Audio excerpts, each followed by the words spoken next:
Hello friends, welcome to my YouTube channel. दोस्तों बहुत साथ है आपसे अपने YouTube channel Pritam Bhojpuri news में।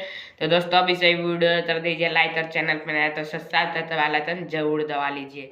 तो दोस्तों वीडियो में बात करेंगे खेसारी लाल यादव का आज जाना है लहंगा लखनऊ हुआ 2 काफ़ी अच्छा प्यार मिला। आज घंटे में 8 मिलियन व्यूज भी इसने क्रॉस कर लिया है और नए गाने का धमाकेदार पोस्टर लॉन्च हो चुका है। सारेगामा हम भोजपुरी से गाना रिलीज होने वाला है, खेसारी लाल यादव जी ने गाया है और ये सोलो सॉन्ग है। जी हाँ दोस्तों, ओनली फॉर खेसारी लाल यादव जी इसमें गाए हुए हैं, सैड सॉन्ग है और गाने का नाम है दिल ततही लगा ले लूँ। जी हाँ दोस्तों, गाने का नाम है दिल ततही लगा ले लूँ और बहुत ही कमाल का सैड सॉन्ग होने वाला है ये।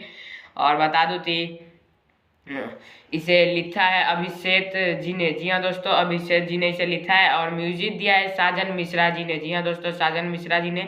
और इसका रिलीज डेट कल भी रिलीज हो सकता है या तो परसों। ज़्यादातर चांस है दोस्तों कल या परसों रिलीज हो सकता है। परसों का ज़्यादा चांस है, कल नहीं हो सकता है, नहीं भी हो सकता है, हो भी सकता है। तो आप लोग प्यार देने के लिए रेडी रहे सारेगामा हम भोजपुरी पर।